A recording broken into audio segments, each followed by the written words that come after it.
Well, we have been under some extreme weather the last few days, and the garden has kind of took a backdrop to survival. We've just been trying to survive. But anyhow, the cold weather's moved on.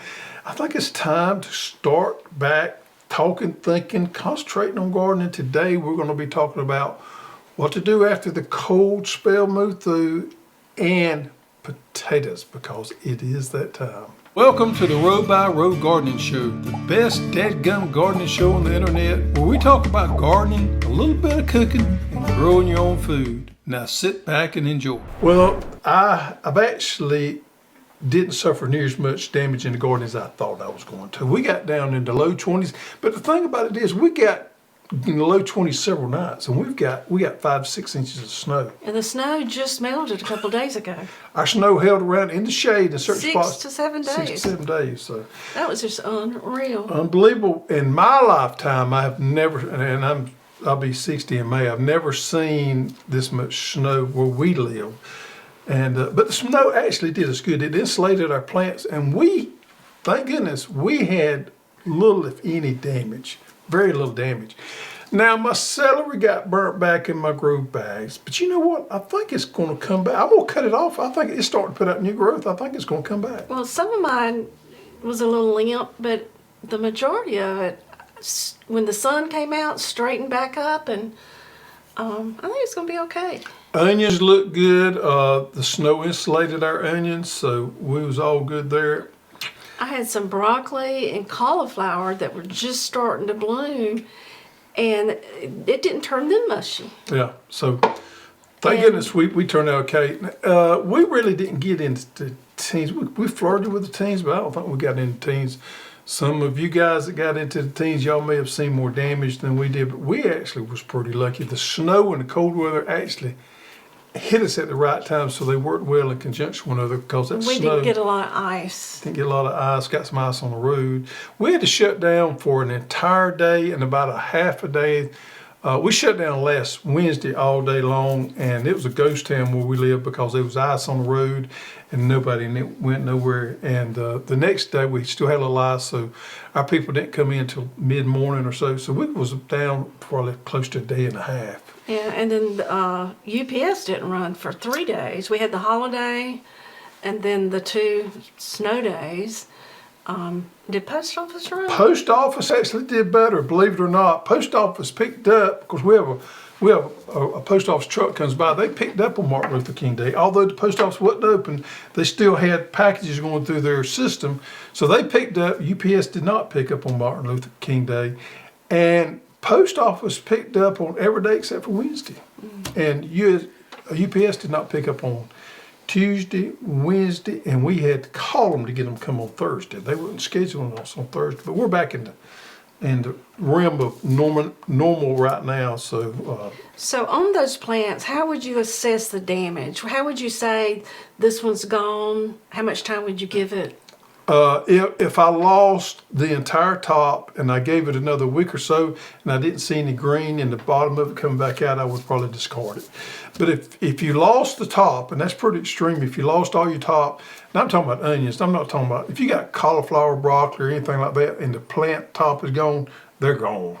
But if you got onions or something like that, celery, for example, of mine, if you're seeing some new growth come back up, even though your tops is done, you could be okay on that. I'd give it about a week or so to see. If I didn't see any green there and I dug one up and my root system was rotten, do away and move on. What about like spinach? Some of my leaves are yellow, but a lot of them are still green. Yeah, they'll be fine. They'll put on new growth. They fertilize them, encourage new growth there, and they'll come back out. Should you pull off the yellow leaves? It's not going to hurt anything. It makes you feel better, makes them look better if you do. So yeah, it's not going to hurt anything to pull them off. But it's not going to keep the new growth from coming out either. So it's not going to help a whole lot or hurt a whole lot. But I think we're going to be okay. Hopefully, we've got our cold weather behind us. We'll see. I just got off the phone today with a guy in Texas that was talking about his onions not growing. Look here, everybody's onions are not growing right now. They're just kind of holding on. We won't build that root system is what we're trying to do. So make sure you still keep them fertilized good. Don't over fertilize them, but you want to fertilize them with frequent not very heavy applications, so that root system's growing out. And as soon as this weather turns around and we get some 70-degree days, that top is going to start growing. So it's normal for your onions to be in that kind of no grow mode right now. Does the snow, I saw where the snow was really good, not only for insulation, but for nitrogen. Oh yeah, it has some So nutrient should value to it. you not, I don't think it's going to be enough to make that much difference. It does have a little bit to of. stay on your schedule? It's just like the difference between irrigation water and rainfall. Anytime we get a rain, our plants respond better than they do irrigated water. It's just, you know, the way natural things is. It snows the same way. It's not going to make that much benefit in actual the way you would fertilize. Okay.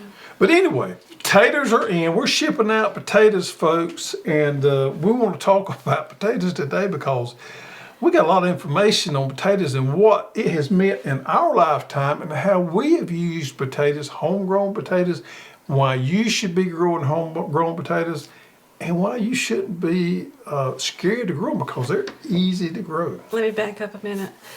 We're doing a series on seed starting.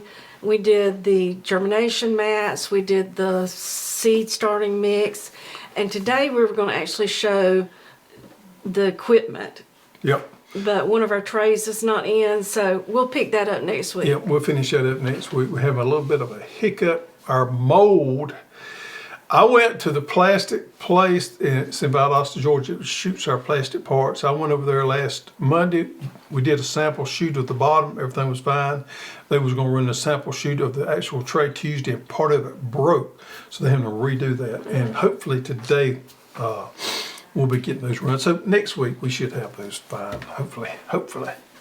Fingers crossed. It's always something, folks. Always dealing with something. We had a heck of a time getting these potatoes in here, getting a truck out of Minnesota. You wouldn't believe the nightmare we went through getting these potatoes in. I'll tell you what nightmare we went through. So our potatoes come from upper Minnesota, and it's way out in the country, and it was cold. We could not get a truck to go up there and get them. What we had to end up doing is hiring a local trucking company to pick them up at the farmer, carry them to Minneapolis, unload them, put them in the warehouse there, and we had to get a truck that would pick up in Minneapolis and deliver them to here. We got a full truckload, so there wasn't any drops anywhere. But the truck wouldn't go up there an extra 200 miles to pick them up because the weather, roads and everything was so bad. But we was able to bring that load in, unload it in Minneapolis, reload it up on a long haul truck, and to get it down here. So the process took a few days, but we got it. Seems like it's every year the same thing. And then the weather, snow came. We couldn't ship them out a week. We had them in the shop for a week. Couldn't ship anything out because we had UPS and USPS wasn't running, and we had cold, freezing temperatures everywhere. But we started, as of last Monday morning, shipped them out. We're getting them shipped out now. We're one of the only places that are shipping seed potatoes now. And we've got 1, 2, 3, 4, 5, 6, 7 different varieties we're going to go over today and explain to you these different varieties and maybe help you make up your mind, if you've not made up your mind, on which variety to grow. So, I was thinking about when I was little and my papa growing potatoes. I remember him cutting them up, sitting on a bucket cutting them up. But I don't ever remember me helping him plant them. I think he was pretty meticulous about that. Doing that himself. My earliest memory is pretty much the same thing. Probably in the late 60s, I can remember my grandmother and grandfather had a 200 and something acre farm in Thomas County, Georgia, and we would go down there on the weekends or whatever. They had a farmhouse that had no heating and air. They never had heating and air. But they would send us kids to crawl underneath the house to get the potatoes. That's where they stored the potatoes at. So it became time to fix a meal. They would send us, and we would scoot underneath the house there and get however many potatoes they told us to get. That was like your root cellar, kind of? Yeah, but it was just underneath that, and it's really stuck to me because, well, first of all, everybody nowadays has got underpinning around the house. But back then, everything could go underneath the house, or cats, dogs, whatever. But that's where they stored a lot of things at, because it was high and dry. There was no water underneath there. It was cool and it had nice airflow. So it was a perfect place to store potatoes. Not fancy by no means, but I can remember scooting underneath there, getting potatoes, bringing them out, and my grandmother would fix a meal with them. They didn't go to the grocery store. Yeah. I mean, I can remember going to the grocery store and looking at, I'm just telling you the way it was. My grandmother did not go buy groceries. My grandfather would go by himself and buy. I do not ever remember my grandmother going to the grocery store. Never. I guess he had a list or whatever. And I remember one time going with him and have one old car, and we would go, and it would probably be about every other week thing. They would go buy staples, salt, sugar, or whatever. But they just made do off of the land. And Think about it. I don't remember really ever going to the grocery store with my mother. Yep. She probably went when she got off work or something like that. Yeah. Now, I said I didn't remember planting them. Now, when it was time to dig them, we were always involved. And Papa had that Ford, what was that tractor? 8N. 8N. And he had this big old plow. And he'd go down through there and flip them over. And we had to pick them up. Yep. So back in the day, and even today, potatoes are a staple of our diet. Now, potatoes are not known to have any food safety issues with a lot of our other things like lettuces and things like that. So there's not really a reason to grow potatoes from a food safety standpoint. However, you do know what's been applied to them and everything. But the main reason about growing your own potatoes, and if you go to the grocery store, potatoes are not that expensive. But the fact of the matter is, have them when you want them is a huge thing for us. Now, this is the way we operate, and we're going to change our operation just a little bit. We plant our potatoes in February, and we harvest them in April, and we store them. And we have potatoes all the way till probably about September, October. Our potatoes start going bad just a little bit. We've ate some this year that made them a little past that. But I think we're going to start growing a fall crop so that we don't have to buy potatoes year round. We buy very few potatoes, maybe in November, in December, in January. That is about it. And but we're going to start growing a fall crop so that we don't have to buy potatoes year round. I did grow a fall crop in grow bags one year. You did, and it did extremely well. This past year, I had some just come up volunteer, and I said, well, I must have left some in there. And I had the bushes and everything, but when I dug them up, there was no potatoes, so. Probably didn't fertilize them any, did you? Probably not. Probably didn't. You ever had any fails? I've had a fail one time. I can remember I planted them, and we got a lot of rain, but I planted them in a lower area in my garden. I learned my lesson. You never plant potatoes in a lower area because we don't know what kind of weather we're going to get. In that particular year, I got a lot of rain and they rotted in the ground. That's the only fail I've ever had. I've had them burnt back several times with cold, but they'll normally come back from that. That's not really an issue. But you never want to plant your potatoes in a lower area in your garden. You want to put them on a higher end because this time of year we get a lot of rain and they will rot in the ground if they sit in moisture for a long period of time. So that would be considered planting them in traditional rows. Yes, and that's the way I plant my potatoes. You plant yours in raised beds and containers sometimes. Yeah. I planted them in the raised bed one time, but I had some English peas in the center on a trellis, and I planted them, and I had a bunch of straw. Wheat straw, I think it was. Mm-hmm, it was. And I planted them in that wheat straw right on top of the soil, and they did really well. Mm-hmm. I can't remember what that's called. I've seen that done before. It's like the no-dig method, but there's a name for it. I can't remember. Yeah, and I've seen it done with tractor tires and other things where you layer them up and all that. I've never tried that. Now, I plant my potatoes in the ground because I normally plant a lot of potatoes because it's a staple for our diet. It's something that we keep in our shed, and I got to do a video. I got a new storage rack for my potatoes I'm excited about.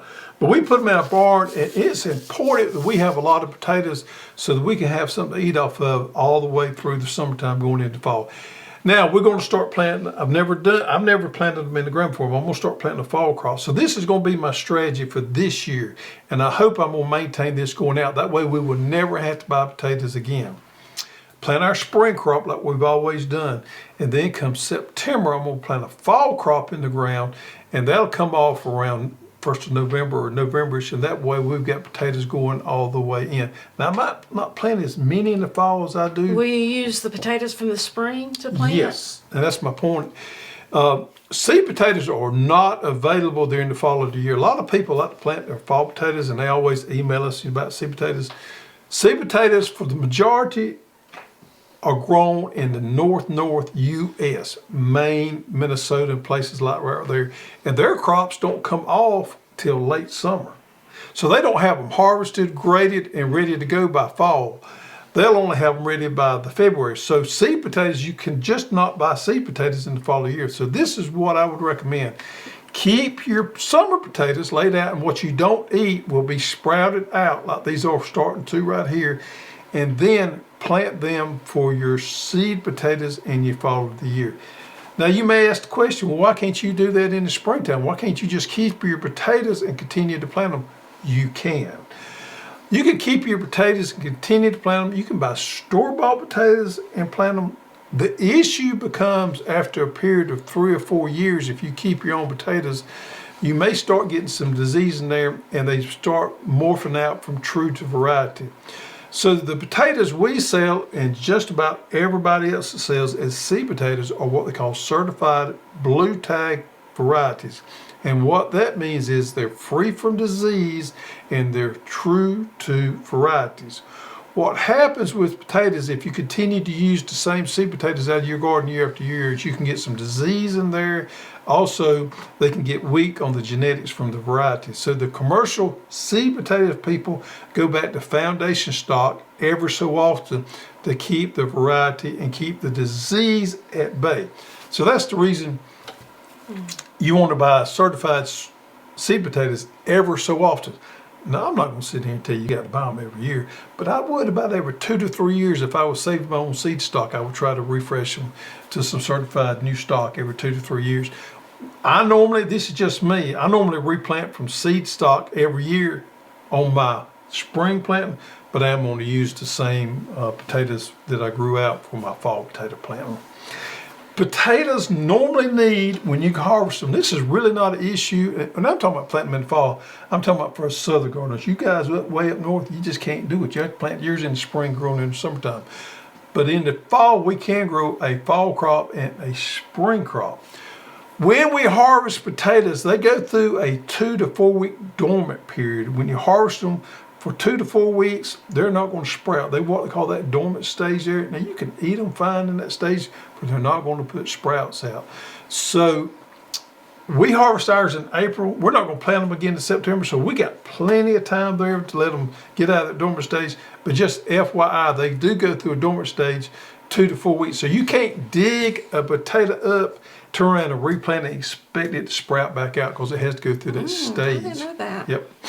Okay, let's talk about the varieties. Yep. And I've got them laid out here, and we're going to see if you know your potatoes. All right. Can you identify your potatoes? Can I identify my potatoes? Okay, so this first one here, do you want to cut into them? I may some, I don't have to. Most of them I will not have to. Okay. This is the dead giveaway right here. So this is a French Fingerling. That is right. All right, this one here kind of had me off a little bit, but when I seen these two right here, I knew this. So this is a Fingerling potato right here, and these are best known for roasting and things like that right there. I don't grow, I consider these a novelty type. I don't grow a lot of these right here, but I do like them. They're very good, and I normally grow me a few. And they're have a buttery on the inside. They're kind of a red potato, if you can see the skin there, like some of the other fingerlings. But this is what we call the Fingerling potatoes there. French Fingerling, which is an older variety. It's a good one. It's not my staple though. Okay. And next. This one can be a little confusing here. And when I look at this right here, I say this potato here is Irish Cobbler.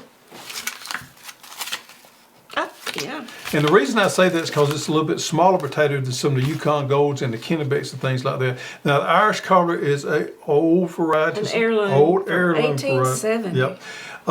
The Irish people went through the potato famine back in the day, and I don't know what role the Irish Cobbler potato played in that, but I'm sure it did play some role in keeping our Irish friends alive during that particular famine. But this is a good older variety, not the biggest potato out there, but a good decent sized potato here. Again, not one of my staple varieties, but I love the Irish cobbler. It's great for mashed potatoes and potato soup. Yep. I'm trying to get that back in there. Okay. Oh, I was afraid you was going to do this. So this is a potato here. Really? This is a potato, and this is a yellow potato. So I've got it narrowed down to one of the two there. This is in a Yukon Gold, or these. Hold on a minute. I'm just gonna look. You gonna look? I can't look. This is Yukon Gold or either Kennebec. Now I've got to cut into it to completely identify it. But I'm gonna tell you off the top of my head, before I dig into it, I'm gonna go with Kennebec. And when I dig into it right here, I'm gonna be able to tell you exactly what it is. That is Kennebec. See the white potato there? You are right. The white is the dead giveaway. Now Kennebec is a big potato. It's great for frying. It is one I consider one of our staple potatoes here. If you're just gonna grow one, Kennebec is not a bad choice there. See how big of a potato it makes there? White inside, which is the dead giveaway right there. And you know what that means? It's got a high starch content and it stores really well. Yeah, Kennebec is a great one right there. Let's go ahead and get this one because I know exactly what it is now that I've already cut into this one right here. This one, my dear friends, is Yukon Gold. Looks real similar to the Kennebec, although the Yukon Gold, these got dirt on them. This is the outside here is a little darker yellow than what the Kennebec is. But when we cut into this right here, it is a dead giveaway. Now this is probably my favorite variety. It is the most popular and most versatile. See the yellow in there? We know that's a Yukon Gold here. So it is one of the most popular varieties here. I consider this a staple variety. There again, if you're just gonna grow one, that would be one of the ones I would grow. I'm gonna leave my knife out. Okay. All right, here we have, folks, is Austrian Crescent. This is a crescent type potato that is nearly like a fingerling potato, but it's a little bit bigger. Yeah, it's a little bit bigger potato right here. These are we got us a sack of these here at the house. We've been eating on them. We've been roasting these right here. We've eaten them about every meal for the last little bit. Seed potatoes can be eaten. Instead of me going to the store, I walked down here and got a bag of seed potatoes. Cost a little bit more, but that got us out of a type there, and we've been eating on them. So crescent potatoes are a good one. Not a staple variety. This is something I would consider a novelty. I would grow in conjunction with one of the it others. said they could get up to 10 inches in length. That's huge. I've never seen one that big, but yeah. Yeah, okay. This one? Yeah. All right. This one right here, I don't have to cut into it, but I'm going to for you folks here because you see that outside there, I can see that purpling on there. It's purple Majesty potato right here. And when we cut into it, we'll know exactly why.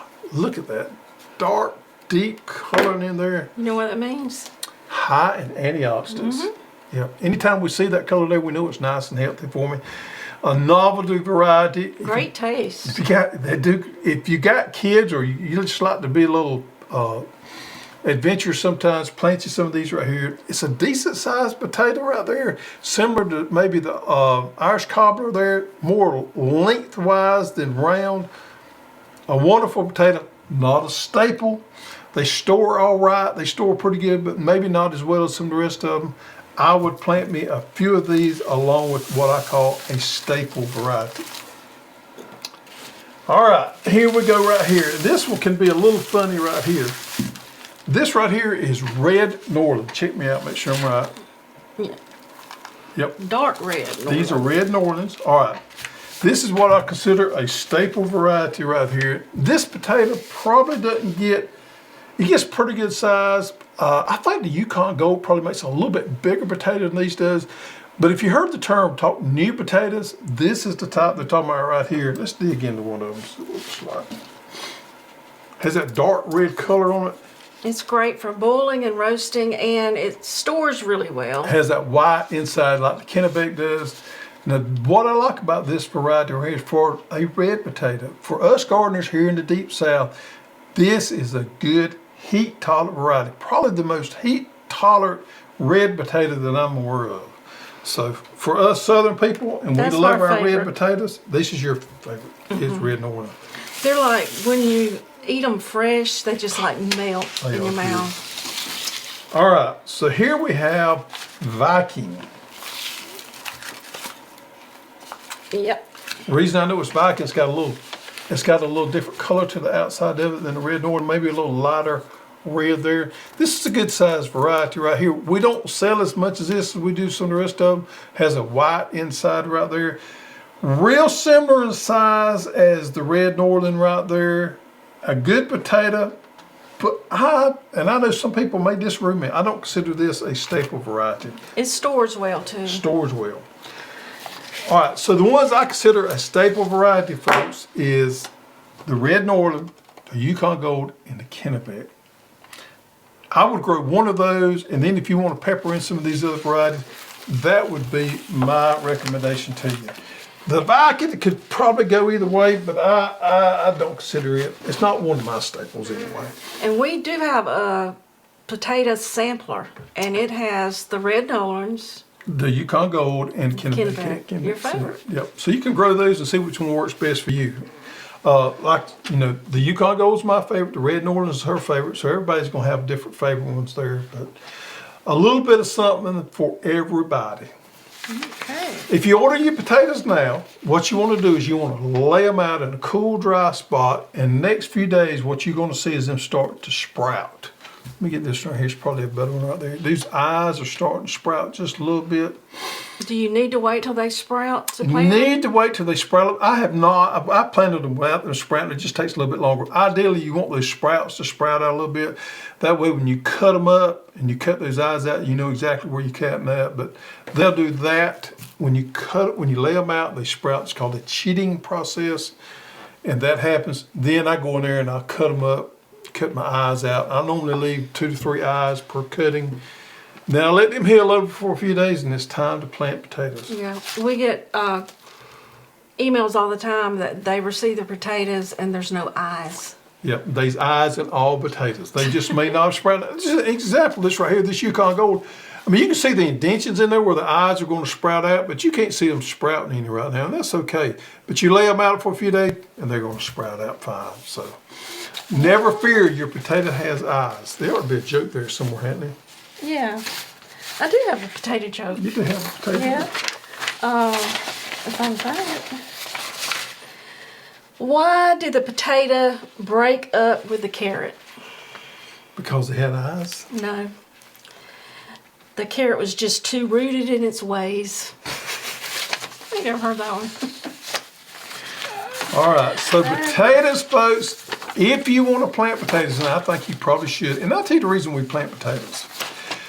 We all kind of got the gardening bug right now. We've been hung up in the house all winter long, and everybody's thinking about gardening. The forums on the internet's going crazy. People wanting to plant stuff. Potatoes are one of those things you can plant early on. You can get out there and you can get started in your garden, and you can harvest them early. It's great to have this sustainable food source whenever you want it. Think about this right here. This is what we do.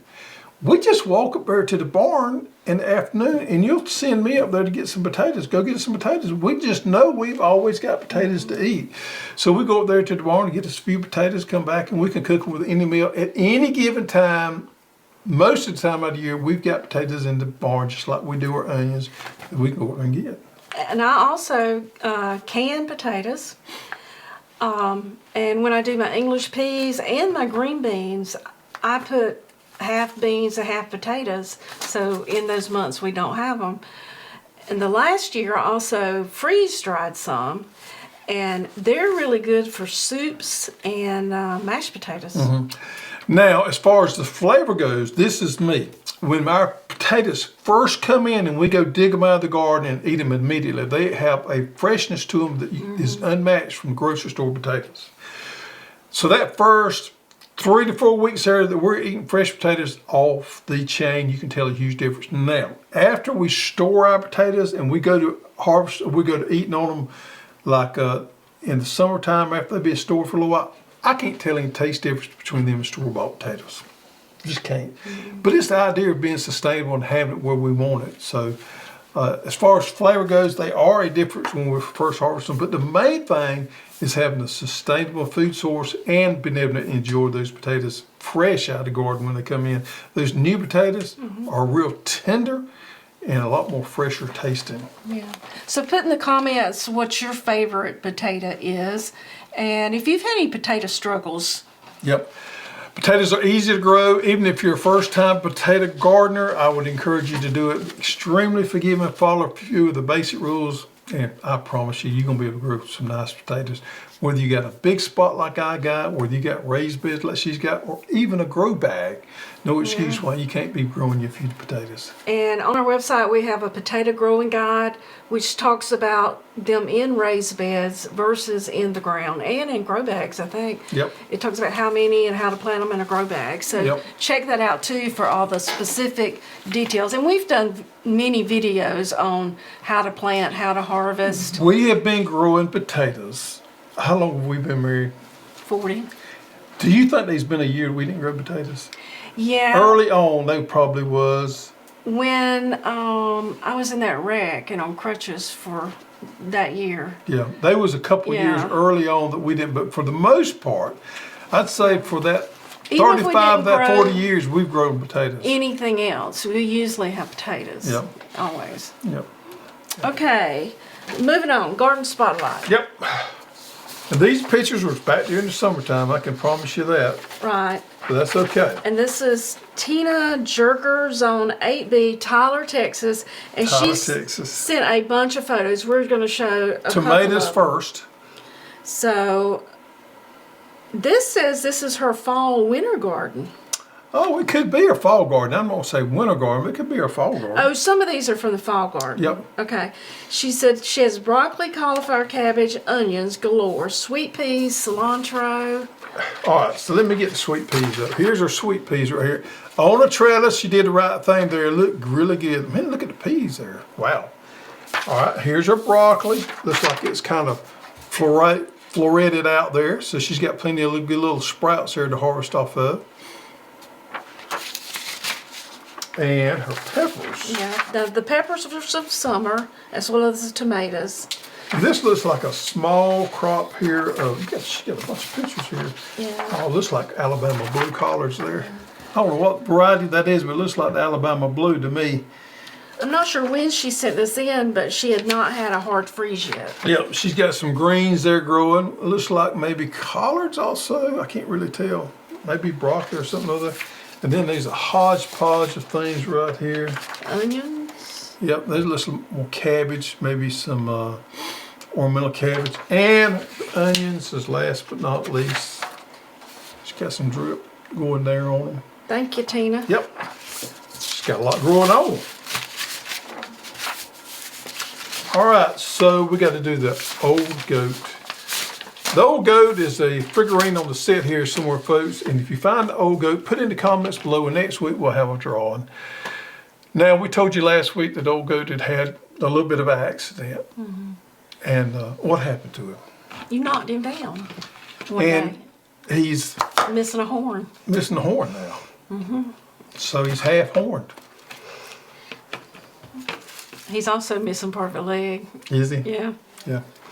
All right, so last week's winner for this week's drawing is Tammy Stafford. Tammy Stafford. Send in your shipping information to support@growhouse.com. And Tammy, you will be the lucky winner of those nice Get Dirty socks. Look at there. These are more summer socks than they are winter socks, but they will keep your feet nice and warm. And you can only get these by winning them in the drawing. Yep, and folks, check out our new subscription box, Small Sprouts and Heavy Harvest and Seasons a Month.